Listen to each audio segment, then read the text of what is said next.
Evangelho de Lucas, capítulo 7, dos versos 13 ao 15. E vendo-a o Senhor, moveu-se de íntima compaixão por ela e disse-lhe: não chores. E chegando-se, tocou o esquife, e os que o levavam pararam. E disse: jovem, eu te digo, levanta-te. E o defunto assentou-se, começou a falar, e entregou a sua mãe. Palavra do Senhor. Uma palavra que Deus ministrou ao meu coração, e essa é uma palavra de ordem. Veio como palavra de ordem para a minha vida, e eu compartilho com vocês nessa manhã.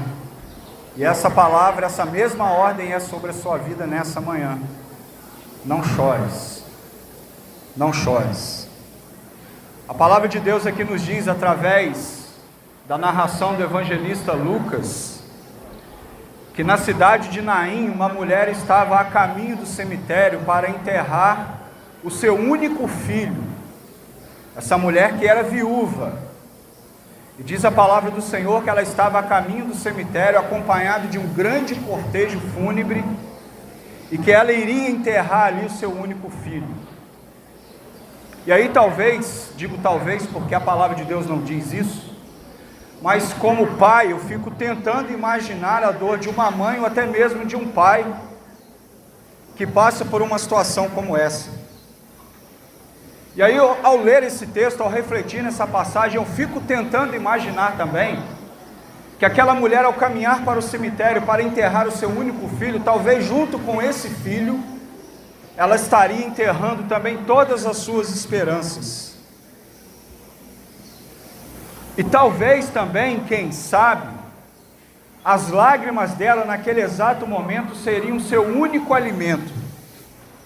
E talvez também, quem sabe, a desesperança, a dor que possa ter tomado conta do coração daquela mãe naquele momento, porque além de viúva, ela havia acabado de perder a única herança que ela tinha, que era o seu filho, o único filho que ela tinha. E diz a palavra de Deus que o cortejo fúnebre aumentava, as pessoas acompanhavam aquela mulher em direção ao cemitério, quando Jesus entra na cidade. E diz a palavra de Deus ainda que quando Jesus viu aquela mulher, está aqui no verso 13, verso esse que eu li, o Senhor, ao olhar para ela, move-se com uma íntima compaixão, chega para ela e diz: não chores. Ao ler essa passagem também, eu fico tentando imaginar, talvez também, porque a palavra também não diz isso, talvez também aquela mulher, naquele momento de dor, de luto, ao ouvir essas duas palavrinhas da boca do Senhor, ela possa ter pensado: mas como assim não chorar diante da morte? Como não chorar mediante a perca daquilo de mais valioso que eu tinha, que era o meu único filho? Mas eu não sei se você já parou para pensar, ao ler essa passagem, que as palavras do Senhor direcionadas àquela mulher, que palavras foram essas? Apenas duas: não chores. Eu não sei se você já parou para imaginar, mas essa mesma palavra direcionada àquela mulher, não eram apenas palavras de consolo, não chores, mas eram palavras de vida. Porque dentro do verso 14, quando Jesus dá a ordem para que aquele jovem ressuscite, ele diz: eu te digo, levanta-te. Então essa mesma palavra direcionada àquela mulher não era uma simples palavra de consolo, mas era uma palavra de vida. E como eu disse, talvez num primeiro momento aquela mulher possa não ter entendido a mensagem, e ela possa talvez, quem sabe ainda, ter questionado no seu coração: como não chorar diante da morte? Jesus para o cortejo, toca no caixão, e dentro do verso 14 a palavra vai nos mostrar, ele fala, ele ordena aquele jovem que estava morto: jovem, eu te digo, levanta-te. O que acontece? Dentro do verso 15, a palavra nos narra que o defunto então se assenta E começa o quê? Começa a falar.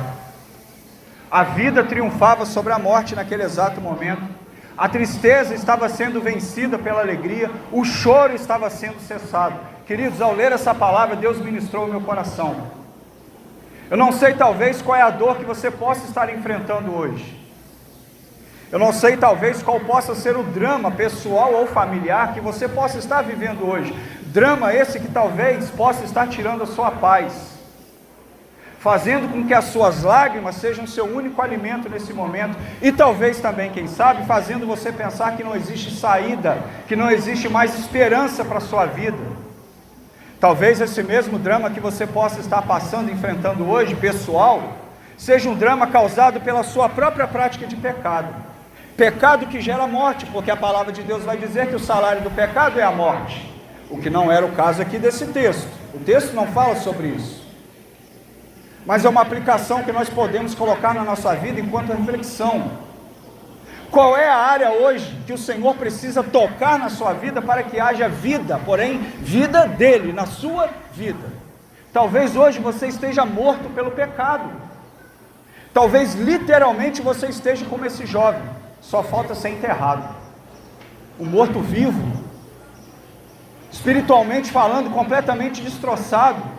Talvez você tenha conhecimento da palavra,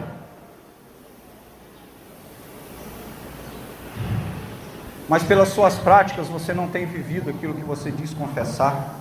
E quando não vivemos aquilo que falamos confessar, nós nos apresentamos como pessoas mortas, principalmente espiritualmente, diante do Senhor. E aí se faz necessário que o Senhor então toque na sua vida, para que haja vida dele na sua vida. Porque onde o Senhor toca, a vida de Deus se faz abundante.